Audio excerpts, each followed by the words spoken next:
Bismillahirrahmanirrahim. Assalamualaikum warahmatullahi wabarakatuh. Alhamdulillahirabbil alamin. Wassalatu wassalamu ala asrofil anbiya'i wal mursalin wa ala alihi wa ashabihi ajmain. Amma ba'du. Pertama-tama marilah kita panjatkan puji serta syukur kepada Allah Subhanahu wa taala karena telah memberikan kita nikmat iman, nikmat sehat serta nikmat keselamatan sehingga kita dapat berkumpul pada ruang virtual meeting kali ini. Sebelumnya, perkenalkan nama saya Ahmad Fadilah dengan nomor BP 1910 yang pada kesempatan kali ini akan mempresentasikan mengenai analisis ledakan PT Semen Padang dari gerakan tanah terhadap kriteria struktur bangunan. Pada kesempatan kali ini terdapat beberapa poin pembahasan, antara lain yang pertama ada latar belakang, yang kedua rumusan masalah, yang ketiga tujuan dan manfaat, yang keempat tinjauan pustaka, yang kelima metode pelaksanaan, dan yang keenam ada jadwal penelitian. Yang pertama ada latar belakang. Latar belakang pada penelitian kali ini yaitu PT Semen Padang merupakan salah satu perusahaan tambang batu gamping yang wilayah penambangannya terletak di Bukit Karangputih, Kelurahan Indarung, Kecamatan Lubuk Kilangan, Sumatera Barat.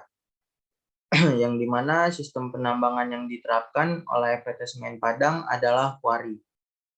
PT Semen Padang melakukan pembongkaran batuan gamping di wilayah existing 206 dengan menggunakan metode peledakan, yang dalam peledakan batuan tersebut menimbulkan getaran tanah yang apabila melebihi batas aman dapat menyebabkan kerusakan, retakan bangunan, dan perkantoran pada wilayah sekitar penambangan. Selanjutnya ada rumusan masalah. Rumusan masalah yang diangkat pada penelitian kali ini yaitu yang pertama, bagaimana kondisi struktur dan kerentanan pergerakan tanah pada daerah lokasi penambangan PT Semen Padang.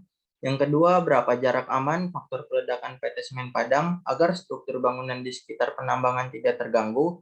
Dan yang ketiga ada bagaimana solusi yang diterapkan sehingga struktur bangunan di sekitar penambangan tetap aman. Selanjutnya ada tujuan penelitian.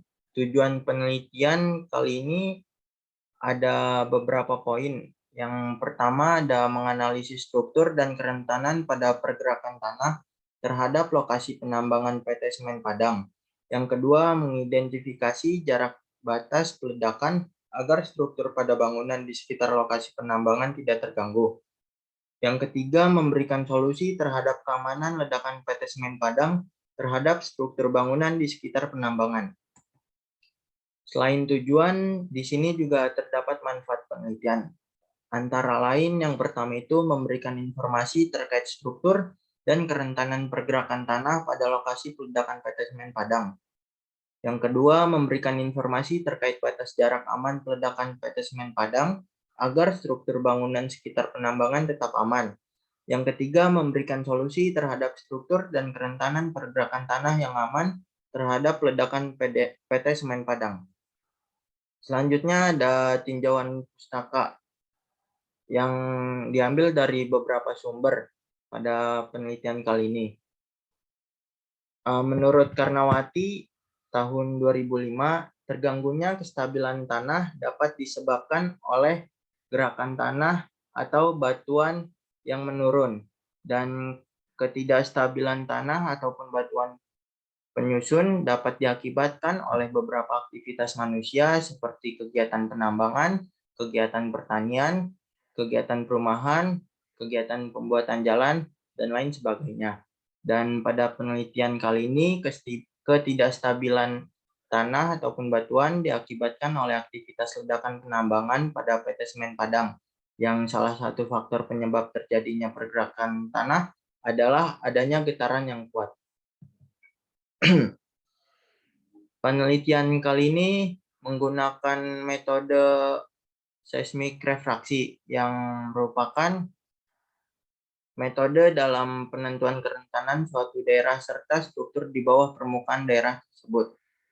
Menurut Telford pada tahun 1976, dasar teknik seismik yaitu dengan cara suatu sumber gelombang dibangkitkan di permukaan bumi. Karena material bumi bersifat elastik, maka gelombang seismik yang terjadi akan dijalarkan ke dalam bumi dalam berbagai arah. Di sini gelombang dipantulkan dan dibiaskan sebagian pada bidang batas antar lapisan untuk diteruskan ke permukaan bumi. Dan di permukaan bumi gelombang tersebut diterima oleh serangkaian detektor yang berupa geopon. Selanjutnya itu ada metode pelaksanaan. Pada penelitian kali ini pengambilan datanya dilakukan secara luring serta serta secara daring untuk pengolahan data hingga kesimpulan. Dan pada penelitian ini tetap menaati protokol kesehatan sesuai dengan aturan pemerintahan. Adapun tahap penelitian yang dapat dilihat pada diagram alir berikut ini. Yang pertama itu ada memulai penelitian dengan persiapan lapangan, dilanjutkan dengan pengambilan data, lalu proses pengolahan data, sampai ke interpretasi serta analisis data, dan yang terakhir itu selesai. Selanjutnya itu ada jadwal kegiatan penelitian. Di sini ada tabel berupa jadwal kegiatan penelitian yang dimana bulan pertama itu ada persiapan lapangan serta pengambilan data dan juga proses pengolahan data menggunakan software Surveyor. Dan bulan kedua itu ada interpretasi dan analisis data. Dan bulan ketiga itu ada penulisan laporan akhir dan publikasi, yang dimana penanggung jawabnya itu saya sendiri, Ahmad Fadilah. Mungkin sekian dari saya, kurang lebihnya mohon maaf, dan apabila ada salah-salah kata dari saya, mohon maaf. Saya akhiri, wassalamualaikum warahmatullahi wabarakatuh.